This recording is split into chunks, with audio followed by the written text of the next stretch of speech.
Hi Arora viewers. Okay, ഞങ്ങൾ love under construction എന്ന web സീരീസിന് വേണ്ടി സംസാരിക്കാൻ ഇരുത്തിയിരിക്കുകയാണ്.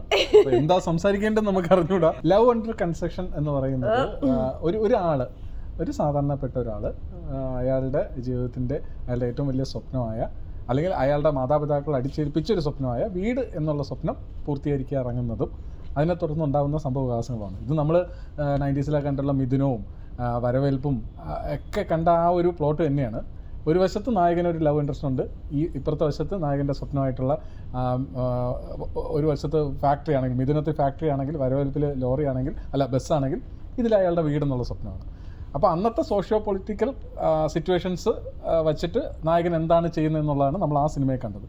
ഈ കാലഘട്ടത്തിൻ്റെ സോഷ്യോ പൊളിറ്റിക്കൽ സിനാരിയോസസ് വെച്ചിട്ട് നായകൻ എങ്ങനെയൊക്കെയാണ് ഈ രണ്ടിലും വരുന്ന തടസ്സങ്ങളെ ഒഴിവാക്കുക, അതിന് മുന്നേറുക എന്നുള്ളതാണ് നമ്മുടെ വെബ് സീരീസ് പറയാൻ ഉദ്ദേശിക്കുന്നത്. അതിലും കൂടുതൽ കാര്യങ്ങൾ പറയുന്നുണ്ട് വെബ് സീരീസ് കണ്ടുവെക്കുക. അതാണ് അതിലുള്ള ചെറിയ ക്യാരക്ടേഴ്സാണ് ഞങ്ങളൊക്കെ. ഞാൻ വീട് പണിയാൻ വരുന്ന കോൺട്രാക്ടറാണ്, ഇത് അവിടുത്തെ വില്ലേജ് ഓഫീസിലെ ക്ലർക്കാണ്. അപ്പോൾ ഭയങ്കര ഇൻട്രസ്റ്റിംഗ് ആയിട്ടുള്ള രണ്ട് ക്യാരക്ടേഴ്സാണ് നമുക്ക് കിട്ടിയിരിക്കുന്നത്. ഇതിലോട്ട് എത്തിയത് നമ്മുടെ അസോസിയേറ്റ് വിനോദ് ഗംഗ ആണ്. വിഷ്ണു നമ്മുടെ ഡയറക്ടറിൻ്റെ അടുത്ത് എൻ്റെ കാര്യം പറയുന്നത്. പുള്ളി എനിക്ക് എവിടെ അറിയാമെന്നുള്ള ആളാവുകൊണ്ട് പുള്ളി നമ്മളെ മീറ്റ് ചെയ്തു. പിന്നെ ഇതിൽ കുറച്ച് കോമഡി ക്യാരക്ടർ അല്ല. അപ്പൊ ഇതിന് മുന്നേ കോമഡി ക്യാരക്ടർ ചെയ്തിട്ടുണ്ടോ? പിന്നെ ഏതിലാണ്? എൻ്റെ ആദ്യത്തെ പടം വൈ എന്നുള്ള സിനിമയിൽ കോമഡി ക്യാരക്ടറായിരുന്നു. പിന്നെ ഹിമാലയത്തിൽ കശ്മീർ, പിന്നെ സാജൻ ബേക്കറിയിൽ ചെയ്തിട്ടുണ്ട് കോമഡി ക്യാരക്ടർ. പത്മിനിയിൽ ത്രൂ ഔട്ട് കോമഡി ക്യാരക്ടറായിരുന്നു ചാക്കോച്ചിന്റെ കൂടെ. അപ്പൊ അങ്ങനെയൊക്കെയുള്ള ക്യാരക്ടർ ഞാൻ ജയ്ഹയാണ് കണ്ടിട്ടുള്ളത്. ജയ്ഹയിലാണ് ഞാൻ ഓൾട്ടോ വൈറ്റ് ഓൾട്ടോ അതിൽ രണ്ടും വേറെ ക്യാരക്ടേഴ്സാണ്. ജയ്ഹയിലാണ് എന്നെ എല്ലാവരും ഒന്ന് രജിസ്റ്റർ ആയത്. അതിന് മുമ്പ് ഇങ്ങനെ കുറെ പടങ്ങൾ ചെയ്തിട്ടുണ്ടായിരുന്നു, ആരും കണ്ടിട്ടുണ്ട്. ആരെങ്ങനെയാ പറ? ഞാൻ ഓഡിഷൻ ചെയ്തിട്ടാണ് വന്നത്. നീ ഒന്ന് ഒരു ലെവൽ പോയി, അത് കഴിഞ്ഞിട്ട് ഞാൻ പറഞ്ഞില്ലേ, അത് കഴിഞ്ഞ് രാവിലെ ഒന്ന് എടുത്തു ഞങ്ങളെല്ലാവരും കൂടി ഇരുന്ന് എടുത്തു. പക്ഷെ അത് വർക്കായില്ല എന്ന് എനിക്ക് തന്നെ അറിയായിരുന്നു. അത് കഴിഞ്ഞിട്ട് പിന്നെ സൺസെറ്റിന്റെ സമയമായപ്പോൾ ഞങ്ങൾ ഒന്നും കൂടെ എടുത്ത് ബാൽക്കണിയിൽ പോയിട്ട് എയർസെറ്റൊക്കെ അങ്ങനെയെങ്കിലും ഭംഗിയാവട്ടെ എന്ന് വെച്ചിട്ട് ഞങ്ങൾ ഒന്നുകൂടി എടുത്തു. അപ്പം ഞാനും മീനാക്ഷിയും എന്റെ സിസ്റ്ററും ഒരുമിച്ചാണ് താമസിക്കുന്നത്. മൂന്നൂര് ആക്ടേഴ്സ് ആണ്. അവരാണ് എനിക്ക് കൗണ്ടറൊക്കെ ഡയലോഗ്സ് ഒക്കെ പറഞ്ഞിരുന്നത്. അവരാണ് ബോറായിരുന്നു, എനിക്ക് കിട്ടില്ല എന്നും ഉറപ്പിച്ച് പറഞ്ഞിരുന്നത്. നിങ്ങൾ ഈ വീട്ടിൽ നിൽക്കുന്ന സമയത്ത് അല്ലാതെയൊക്കെ വർക്ക്ഔട്ട് ചെയ്യാറുണ്ടോ ഈ ആക്ടിങ് എന്തെങ്കിലും? I wish we did. Okay, പക്ഷേ അതൊന്നും നടക്കൂലല്ലേ നമ്മൾ കാര്യങ്ങളൊക്കെ സംസാരിച്ചിരിക്കും. നമ്മള് ചാൻസ് കിട്ടാത്തതിനെ പറ്റി സങ്കടം പറഞ്ഞു. ആ സമയം മതി എന്തെങ്കിലും.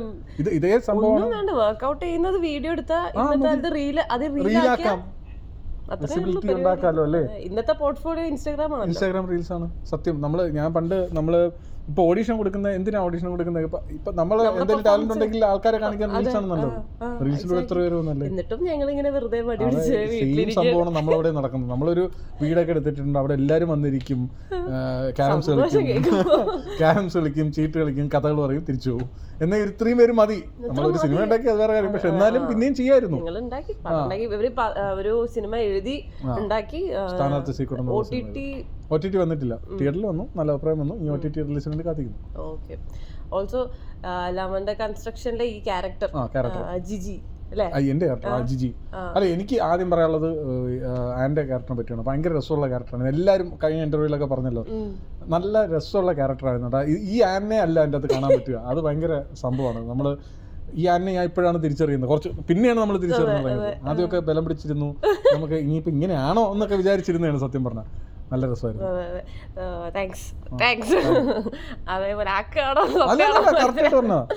പിന്നെയാണ് മനസ്സിലായ പേടിച്ചിട്ടാണ് ആരും മിണ്ടാത്തതെന്ന്.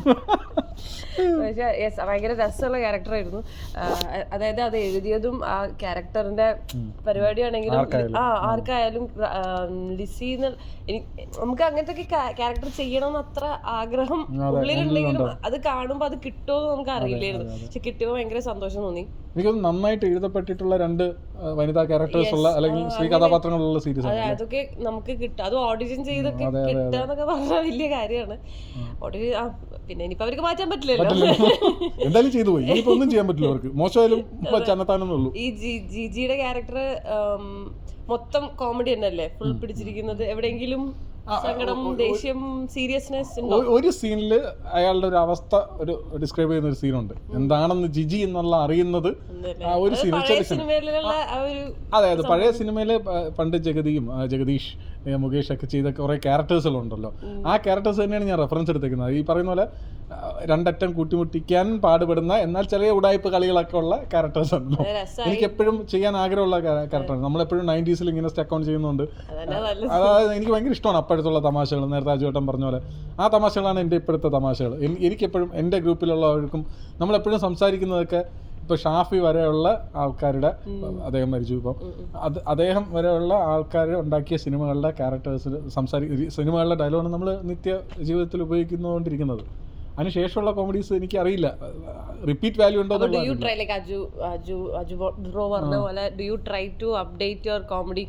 ഇപ്പത്തെ സ്റ്റൈലില് പോലെ ആക്കാൻ ശ്രമിക്കാറുണ്ടോ? അത് ഇതില് ചെയ്ത് നോക്കിയിട്ടുണ്ടോ? അങ്ങനെ അത് അങ്ങനെ ഇപ്പോഴത്തെ കോമഡി എപ്പോഴും നമുക്ക് യൂണിവേഴ്സൽ ലാംഗ്വേജ് ആണ്. അപ്പൊ അതില് ഇപ്പൊ ഉള്ള കോമഡി എന്ന് പറയുന്നത് എനിക്ക് അറിഞ്ഞുകൂടാ സത്യം പറഞ്ഞുള്ളത്. റീൽസിലൊക്കെ കാണുമ്പോൾ ചിലതൊക്കെ വർക്കാവും, ചിലതൊന്നും വർക്കാവുന്നില്ല. അപ്പൊ വർക്കായത് എന്താണെന്നുള്ളത് നമ്മൾ നോക്കാറുണ്ട്. എന്താണ് അഭിപ്രായം? റീൽസിലുള്ള കോമഡീസ് ഒക്കെ കിട്ടാറുണ്ടോ? ചിലത് കിട്ടാറുണ്ട്, ചിലത് കിട്ടാറില്ല. എനിക്കും പഴയ പടങ്ങളാണ്. ഞങ്ങള് മറ്റേ എന്തെങ്കിലും വീട്ടിൽ ഭക്ഷണം ഉണ്ടാക്കി പഴയ ഉച്ചപ്പടങ്ങൾ രാത്രിയൊക്കെ തന്നെയാണ്. എനിക്ക് റീൽസ് ഉണ്ടാക്കുന്നവരും അതിൽ നിന്നൊക്കെ തന്നെയാണ് ഇൻസ്പയർ ആയിട്ടുള്ളത്. അതെ, യെസ്, എക്സാക്ട്ലി. ഇപ്പൊ ഹാഷന്റെ ടീമായാലും ഈ പറയുന്ന പോലെ അല്ലമീൻ അവര് കുറെ ടീമുണ്ട്. അപ്പൊ അവരൊക്കെ നമുക്ക് ആ ഒരു പിന്നെ മോസ്റ്റ്ലി ഇപ്പത്തെ ജനറേഷൻ പൊളിറ്റിക്കൽ ടോപ്പിക്സ് നല്ല രസത്തില് കോമഡി ആക്കി കളിയാക്കി പറഞ്ഞു തുടങ്ങി. വെട്ടിയാരൊക്കെ നല്ല രസത്തിലാണ് പറയുന്നത്. ചൂരലായാലും അടിപൊളിയായിട്ട് പറയുന്നത്. അത് ഭയങ്കര രസമായിട്ട് തോന്നിയിട്ടുണ്ട്. അതെ, അവരുടെ ഒരു ടേക്ക് ഭയങ്കര രസമായിട്ട് ചെയ്യുന്നുണ്ട്. എനിക്ക് തോന്നുന്നു അജുവേട്ടന്റെ അടുത്ത് ഏറ്റവും കൂടുതൽ കോമ്പിനേഷൻ ഉള്ളത് ഞാനാണ്. ഭയങ്കര രസമായിരുന്നു. ലൈക്ക് എന്താ പറയാ, ഈ കാണുന്ന പോലെ തന്നെ ഇന്റർവ്യൂസിലുള്ള പോലെ തന്നെയാണ്. ക്യാരക്ടർ ആണെങ്കിലും കുറച്ച് അജു ബ്രോന്റെ എല്ലാ ഒരു ഇതുണ്ട്. അപ്പം അതേപോലെ ഭയങ്കര സപ്പോർട്ടീവ് ആണ്. നമുക്ക് ഒരു ഇപ്പം സ്റ്റാർട്ടിങ്ങിലൊക്കെ കുറച്ച് ടെൻഷനൊക്കെ ഉണ്ടായിരുന്നു. അപ്പൊ അതൊക്കെ നമുക്കൊന്ന് സപ്പോർട്ട് ചെയ്ത് അതൊക്കെ സ്വാഭാവികമാണെന്ന് പറഞ്ഞ് നമ്മൾ കൂടെ അണ്ടർസ്റ്റാൻഡ് ചെയ്ത് നിൽക്കാൻ അതും ഒരു അജുവേട്ടൻ എന്നെ നമ്മളെയൊക്കെ പ്രത്യേകിച്ച് നമ്മളൊരു സിനിമ ചെയ്തിട്ടുണ്ട് അജുവേട്ടനെ വെച്ചിട്ട്. സ്ഥാന ശ്രീകുട്ടിലെ അജുവേട്ടനാണ് മെയിൻ ക്യാരക്ടർ. അത് ഭയങ്കര അനുഭവമായിരുന്നു. പുള്ളി നമ്മൾ പറയുന്നതൊക്കെ ഏറ്റെടുക്കാനുള്ള ഒരു മനസ്സും പുള്ളി കാണിച്ചൊരു സംഭവം നമ്മളെ ഭയങ്കരമായിട്ട് സപ്പോർട്ട് ചെയ്തിട്ടുണ്ട് പുള്ളി. അപ്പോൾ ഈ പുള്ളി നമുക്ക് തരുന്നൊരു കംഫർട്ടുണ്ട്. കൂടെ വയ്ക്കുമ്പോഴും അഭിനയിക്കുമ്പോഴും ചെറിയ സജഷനൊക്കെ തരും. ചിലപ്പോൾ നല്ല രസമാണ് ആ സജഷനൊക്കെ ചെയ്യാനൊക്കെ. പുള്ളി നമ്മളെ ഭയങ്കരമായിട്ട് എൻജോയ് ചെയ്ത് വാച്ച് ചെയ്യുകയും ചെയ്യും. നമ്മൾ ചെയ്യുന്നതൊക്കെ കൊള്ളാലോ പരിപാടി അതൊക്കെ വന്ന് പറയുകയും ചെയ്യും. അതാണ് പുള്ളിയുടെ ഒരു. അപ്പോൾ നമുക്ക് കുറച്ച് കഴിയുമ്പോൾ ഭയങ്കര കംഫർട്ടബിൾ ആവും. ആക്ച്വലി എനിക്ക് ഗൗരീനെ നീരജ് ബ്രോനെക്കാളും എനിക്ക് കൂടുതലുള്ളത് ആജു ബ്രോ അനന്തേട്ടന്റെ കൂടെ ആയിരുന്നു എനിക്ക് കൂടുതലുള്ളത്. ആണല്ലേ? ശരിയാണ്, ഇവരുടെ ഒന്നും അധികമല്ലേ. അതെ അതാണ് കോമ്പിനേഷൻ. പിന്നെ നീരജിൻ്റെ കൂടെയും നല്ല കോമ്പിനേഷൻ ആയിരുന്നു, നല്ല രസമായിരുന്നു. പുള്ളി ക്യാരക്ടറിൽ ഇങ്ങനെ നിൽക്കുമ്പോൾ നമ്മളിങ്ങനെ ആ ഒരു ക്യാരക്ടറായിട്ടായിരിക്കും റിപ്ലൈ ചെയ്യുന്നത്. അപ്പോൾ അത് ഭയങ്കര രസമാണ്. അപ്പം കുറെ മൂവീസും ക്യാരക്ടേഴ്സും ഒക്കെ ചെയ്തിട്ടുണ്ടല്ലോ. പക്ഷെ ഇങ്ങനൊരു ക്യാരക്ടർ ഒബ്വിയസ്ലി ഒരു കുറച്ച് ഓവർവെൽമിങ് ആയിരിക്കും ഇങ്ങനത്തെ ഒരു ക്യാരക്ടർ. അപ്പം കിട്ടിയപ്പോൾ എന്താ തോന്നി? ലൈക്ക് ഇത് എത്ര അടിപൊളിയാക്കണം, അല്ലെങ്കിൽ ഇതെനിക്ക് അടിപൊളിയാക്കാൻ പറ്റുമോ? ഒബ്വിയസ്ലി എനിക്കൊക്കെ അങ്ങനെ സെൽഫ് ഡൗട്ട് ഉണ്ടാവാറുണ്ട്. അപ്പം ഇതൊക്കെ ഗോ ത്രൂ ചെയ്തോ? ഡയറക്ടർ ഇതിന് എത്ര ഹെൽപ്പ് ചെയ്തു? ക്രൂ കാസ്റ്റ് ഇതിന് എത്ര ഹെൽപ്പ് ചെയ്തു? എങ്ങനെ പുൾ ഓഫ് ചെയ്തു? യു ഡിഡ് പുൾ ഓഫ്, അടിപൊളിയാക്കി. അല്ല, അത് എനിക്ക് അങ്ങനെ പറഞ്ഞ എന്താണ്, എനിക്കങ്ങനെ പുൾ ഓഫ് ചെയ്യാൻ പറ്റും എന്നുള്ളൊരു പേടി ഇല്ലായിരുന്നു കേട്ടോ. എനിക്ക് അറിഞ്ഞൂടാ, അഹങ്കാരം കൊണ്ട് പറയുന്നത് അങ്ങനെയൊന്നും അല്ല. എനിക്ക് അങ്ങനെ പേടിയില്ല. എനിക്കിത് പുൾ ഓഫ് ചെയ്തേ പറ്റൂ എന്നുള്ളതായിരുന്നു.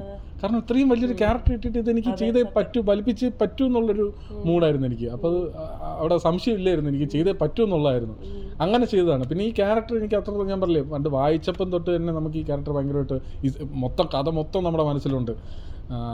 അപ്പോൾ ഈ ക്യാരക്ടർ ചെയ്യണം, അങ്ങനെ വായിച്ച ഒരു കഥയുടെ ഭാഗമാകുക എന്നുള്ളത് എൻ്റെ ഭയങ്കര സ്വപ്നമായിരുന്നു. അതിതിൽ സംഭവിച്ചു.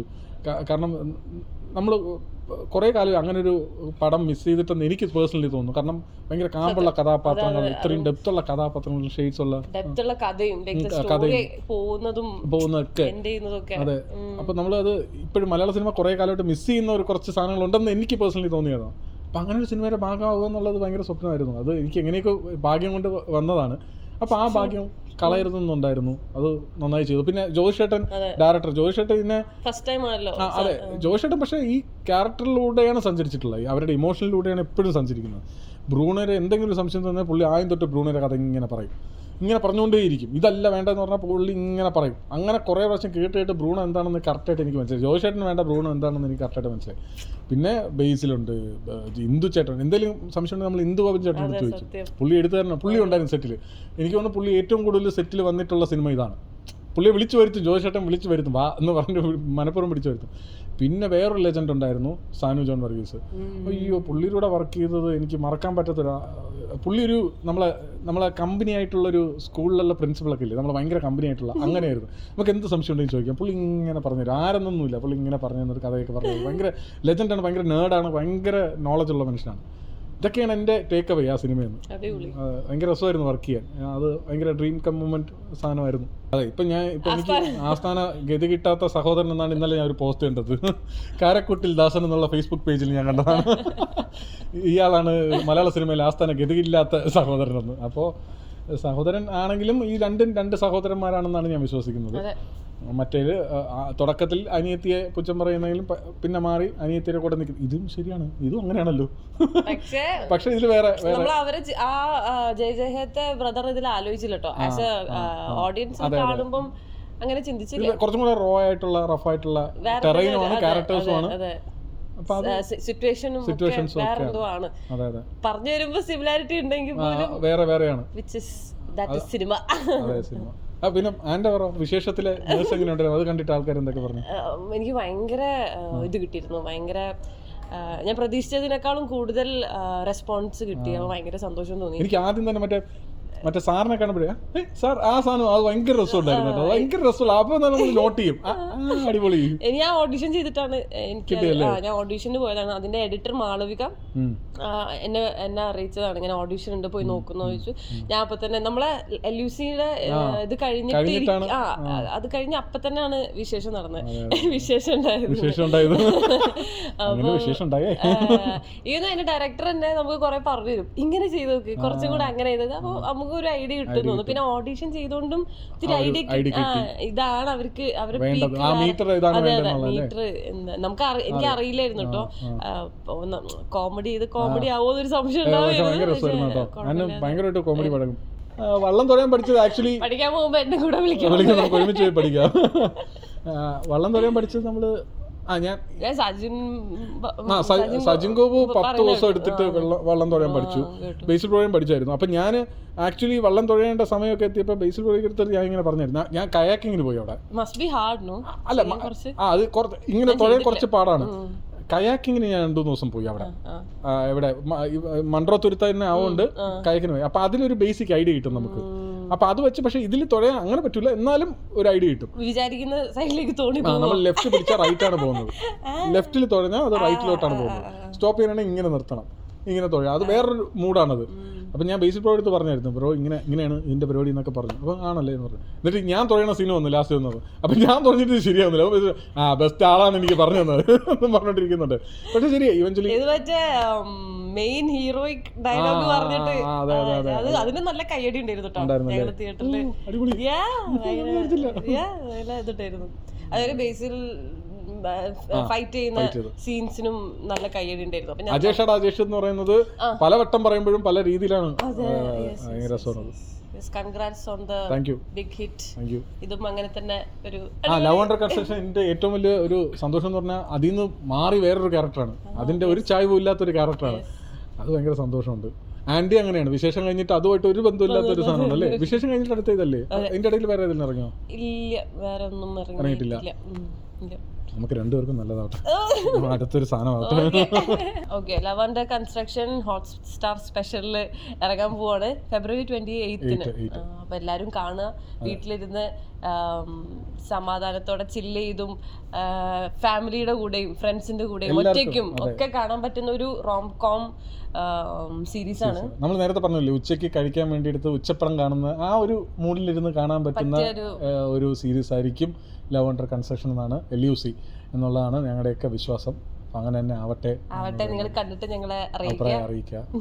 നമ്മളുടെ ഫേസ്ബുക്കും ഇൻസ്റ്റാഗ്രാമും ഒക്കെ തുറന്നിരിപ്പുണ്ട്, എല്ലാവരും അഭിപ്രായമൊക്കെ പറയുക. Thank you.